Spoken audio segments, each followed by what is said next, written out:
Yeah. They got it this afternoon? Yeah. Okay, so we can 10:22 that.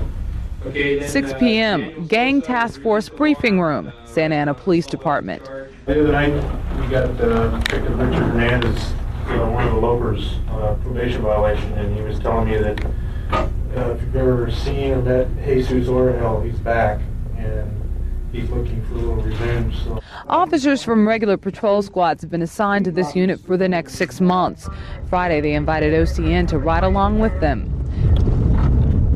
31-602-10-4. Their objective? To keep gang-related violent crime to a minimum.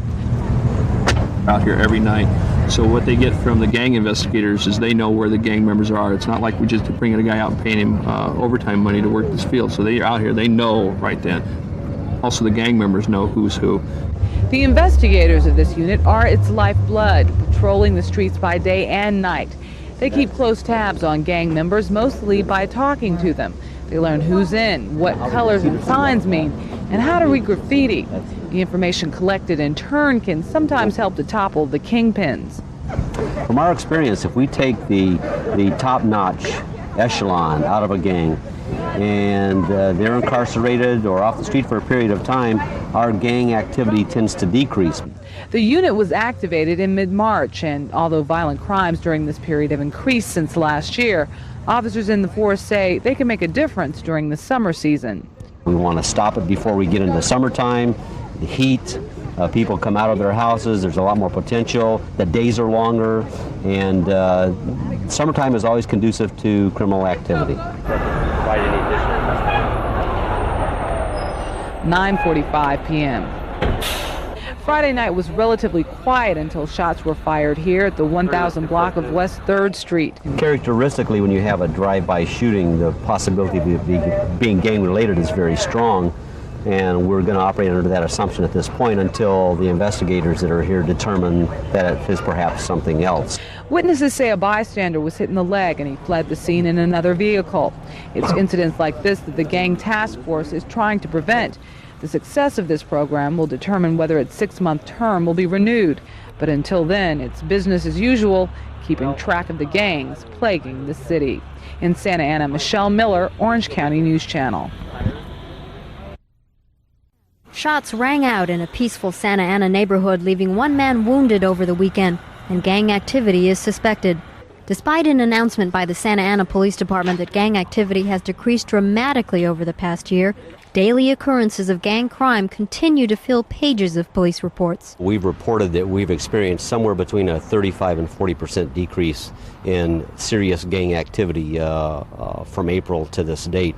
And those are good figures. We have experienced some recent flare-up, but that's not uncommon.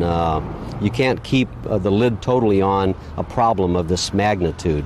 The graffiti-filled neighborhoods here in Santa Ana are living proof of the abundance of gang activity, and Santa Ana police say they're putting their best foot forward to control the problem. 8 full-time officers currently comprise the gang unit, and they conduct weekly sweeps of targeted neighborhoods in an attempt to deter gang crime. We think that our suppression effort is working so well that we're going to be able to maintain a lid for the most part. Again, there's no way that you can anticipate the isolated incidents when you're in a city as large as Santa Ana, and we have our resources throughout the city.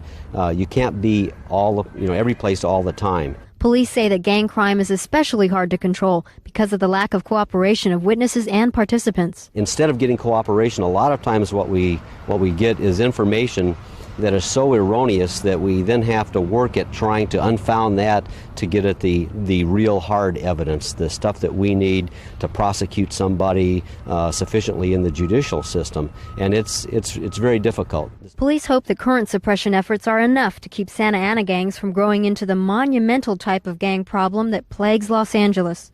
Reporting from Santa Ana, Tricia Takasugi, Orange County News Channel. 6 suspected gang members, 2 at this location on Sycamore Street. An assortment of weapons ranging from clubs and bats to handguns and a semi-automatic rifle, and a bike, which may have started it all. Mr. Perez's son's bicycle was forcibly stolen from him, and Apparently later that afternoon or that evening, Mr. Perez was told about it. He went into the area trying to find his son's bicycle. Anaheim police served the search warrant Tuesday morning looking for the people who beat Jose Perez last week. Police say Jose Perez came to this part of the barrio in hopes of retrieving his son's bicycle. It was here at the block of 300 North Olive Street that he was confronted, severely beaten, and then left in the middle of the street until paramedics came to his rescue. Police suspect the Anaheim Travelers City Gang is responsible, and they want to make sure that this type of random attack doesn't happen again. Yes, there is a lot of concern on our part because here was a totally innocent person that was just a victim of an unprovoked attack. And so, yes, that bothers all of us. Well, the next step in this particular case today is we are going to go through all the evidence that was seized under the search warrants and the probation searches that were done at the 7 different locations today. We'll analyze that evidence and we will try to put any of the evidence that's available into our criminal case that we'll be submitting to the district attorney's office for filing of criminal charges and future court prosecution. Police want to arrest several other suspects. In the meantime, Jose Perez is at a local hospital recovering from his injuries. In Anaheim, Michelle Miller, Orange County News Channel.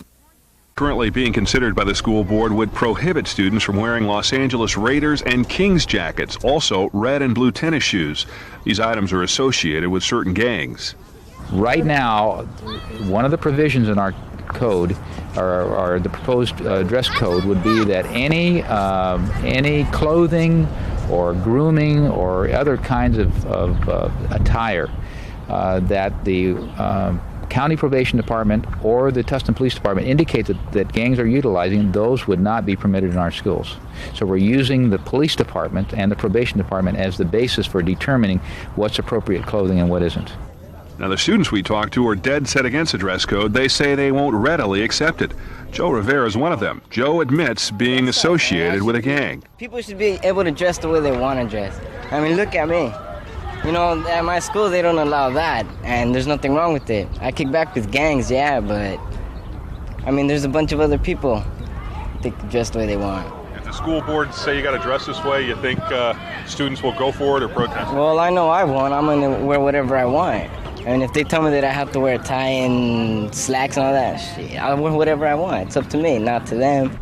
Other students agree. They say clothing is their right to freedom of expression.